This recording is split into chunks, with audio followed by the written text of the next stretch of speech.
Merhaba arkadaşlar, Örgü Dediniz kanalıma hepiniz hoş geldiniz. Bu videomda isterseniz bir saç bandı, isterseniz bir hırka, isterseniz bir battaniye yapımında rahatlıkla kullanabileceğiniz bu şekilde şeritlerin yapımını sizlerle paylaşmak istiyorum. Umarım sever ve beğenirsiniz arkadaşlarım. Çok güzel ve zarif bir görüntüye sahip, bakın kalp kalp duruyor sanki. Arkası da bu şekilde. Dilerseniz bu tarafını da kullanabilirsiniz arkadaşlarım. Dilerseniz bu tarafını da kullanabilirsiniz. Birbirine yan yana şuralardan ekleyerek, dikerek ya da tığla ekleyerek yaparken böyle çeşitli güzel battaniyeler de yapabilirsiniz arkadaşlar. Dilerseniz de halı kaydırmazın üzerine burada yaptığım gibi şunu da eklemiştim, bakın ben. Buraya ekleyerek böyle güzel değişik paspaslar, halılar, yolluklar, kilimler, seccadeler yapabilirsiniz arkadaşlarım. Hadi gelin hep birlikte şimdi nasıl yapıldığına geçelim. Şöyle öncelikle ben bu modelimi yaparken Nako Vals'in bir düz bir de şöyle batik bir ipini kullandım. Ve 3 milimde tığ kullandım arkadaşlar. Önce şu tek renk olan ipimi alıyorum, açık renk. Tabi dilediğiniz ipi kullanabilirsiniz bu arada. Tercih tamamen size ait. Şöyle 4 tane zincir çekiyorum. Bununla 1, 2, 3 ve 4. Üzerine alıp 2 dolayıp şu ilkinin içerisinden giriş yapıyorum arkadaşlarım, bu şekilde.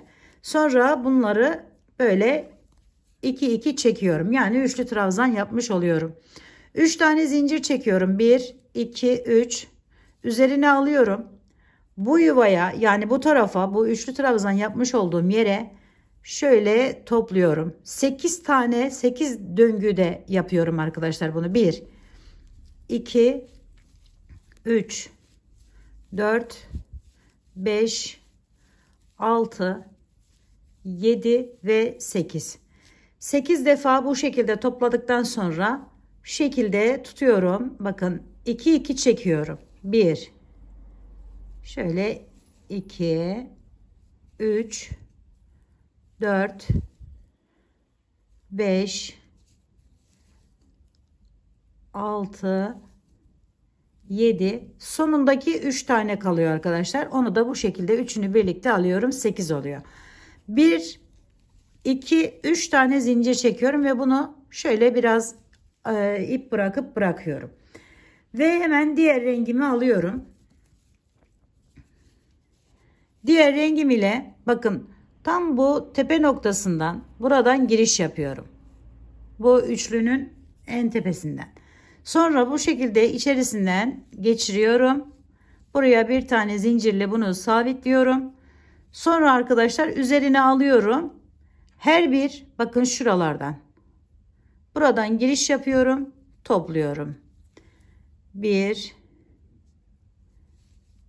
2, 3. Üzerine alarak topluyoruz arkadaşlar. 4, 5, 6, 7. Şimdi tekrar üzerine alıyorum. Şu aşağıdaki şuraya giriş yapıyorum. Kenarından şöyle topladım. Şimdi bunu yine 2 çekiyorum. 1, 2 çekerek diğer tarafa geçiyoruz.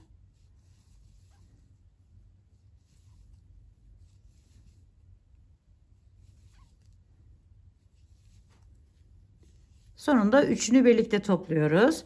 Buraya bir tane zincir çektik, üzerine aldık. Hemen ilkinin içerisinden giriş yapıyorum bu defa. Yine toplamaya başlıyorum. Yine bu tepe kısımlarından arkadaşlarım, bakın bu şekilde yerler var. Buralardan giriş yaparak topluyoruz.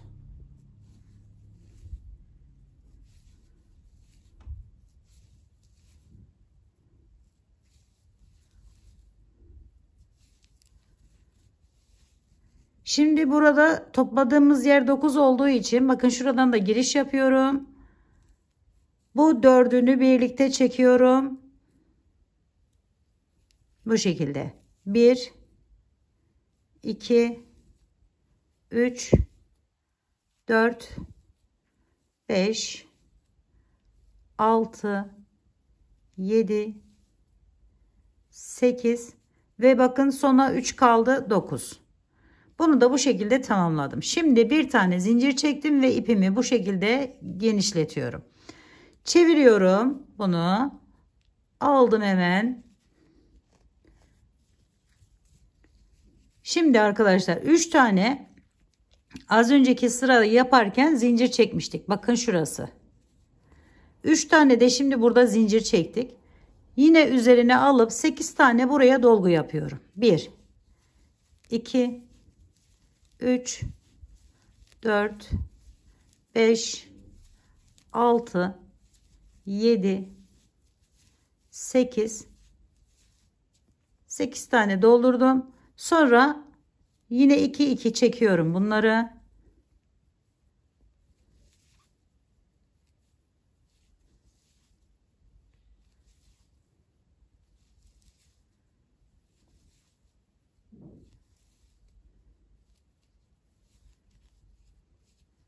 Şimdi 1 2 3 tane zincir çektim. Biraz gevşeltip bırakıyorum. Şimdi arkadaşlar bu diğer ipime geçeceğim. Şöyle tuttum. Burası arka taraf diye gösterdiğimiz yer, yani şurası. Hemen buranın, bakın diğer ipim burada. Oradan ilmeğim şöyle hemen çıkartalım onu burada. Evet. Şimdi birazcık şöyle birleştiriyorum kaçmasın diye, elimle tuttuktan sonra bakın şu yerden yine son birleşim yerinden giriş yapıyorum ve bunu çekiyorum arkadaşlar.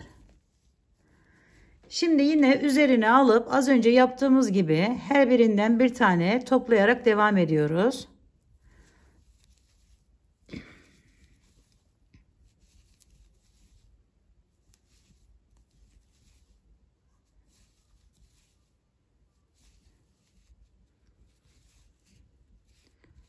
Aşağıya indim. Şuradan da giriş yapıp alıyorum. 2 2 çekiyorum arkadaşlar.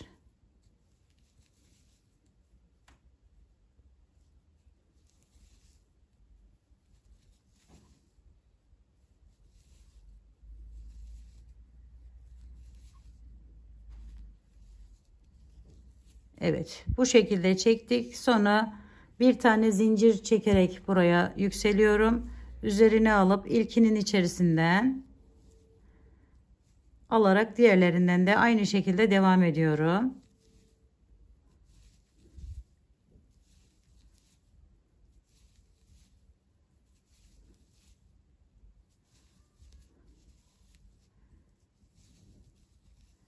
Şimdi burada dördünü birlikte çektim. Sonra 2 2 devam ediyorum.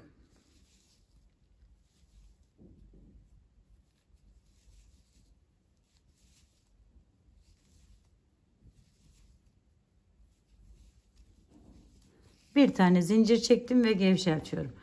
Şimdi ise bakın şöyle bu tarafı bu şekilde oldu. Diğer tarafı da böyle arkadaşlar. Şimdi devam ediyoruz yine. Bir tane daha göstereyim ve tamamen modelimiz ortaya çıkmış olsun. Şu şekilde tutuyorum. Üzerine alıp bakın şuradan giriş yapıp yine 8 tane dolduruyorum.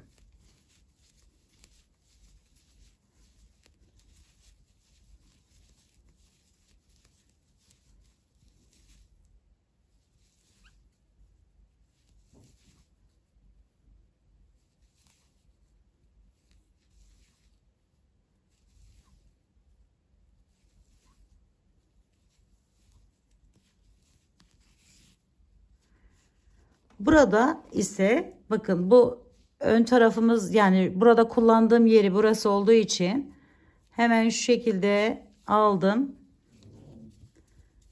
diğer renk ipimi.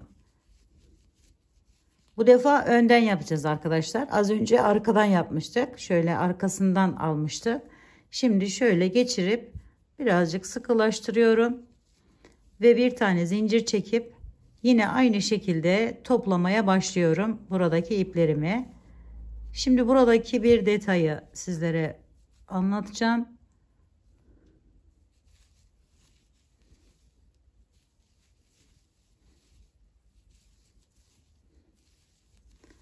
Sona geldik. Yine aşağıya iniyorum bakın buradan. Burası normal. Burayı normal olarak devam ettiriyoruz.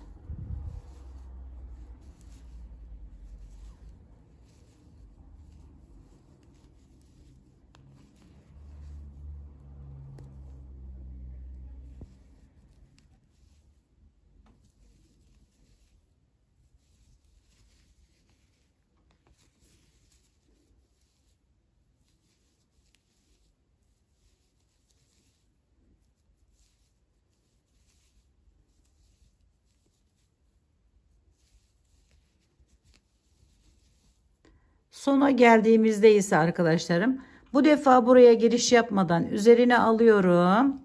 Hemen buradan sayıyorum. 1, 2, 3, 4. Bu 5. Beşincinin içerisinden yine aynı şekilde giriş yapıyorum böyle. Sonra 4'ünü birlikte topluyorum önce. Yani şuraya inmeyip direkt bu buradaki yaprağımıza bağlamış oluyoruz arkadaşlar.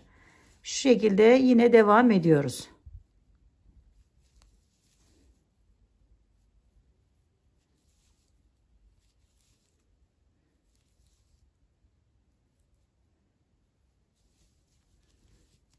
Bir tane zincir çekip gevşeltiyorum ve bakın böylelikle modelimiz ortaya çıkmış oluyor. Şimdi burada da aynı şekilde yapacağız. Burayı yine devam edelim. Bir tane daha 8'i doldurup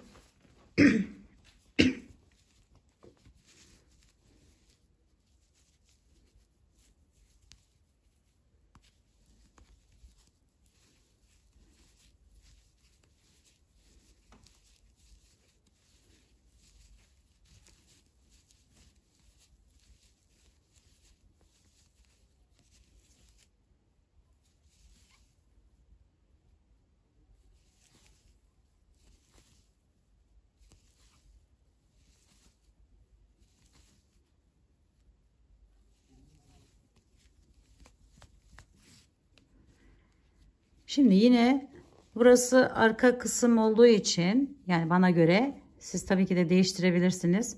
Bu şekilde aldım. Bu duruyor arkadaşlar. Bakın burada.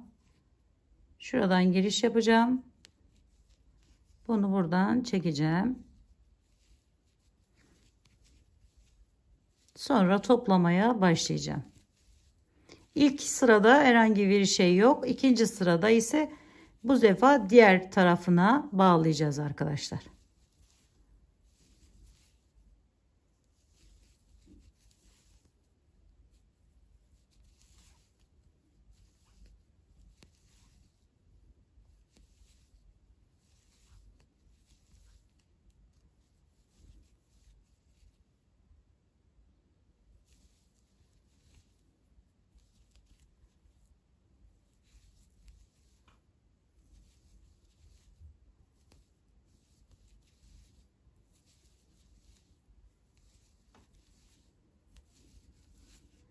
Şimdi yine aşağıdan sayıyorum. 1, 2, 3, 4, 5. Beşinciye geldim. Hemen oradan giriş yapıyorum.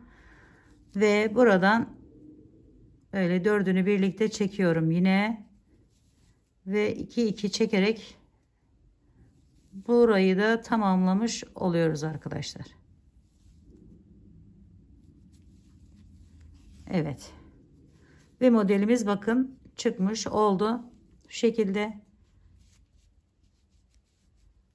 Dediğim gibi dilerseniz bu tarafını, dilerseniz diğer tarafını kullanabilirsiniz. Birbirine ekleyerek böyle battaniyeler, hırkalar, yelekler, şallar, atkılar, her türlü örgüde rahatlıkla kullanabilirsiniz. Kırlentler şöyle yan yana ekleyerek, dediğim gibi halı kaydırmaza bu şekilde ekleyerek, bakın şuralardan çok güzel paspaslar, kilimler, yolluklar, seccadeler yapabilirsiniz arkadaşlar.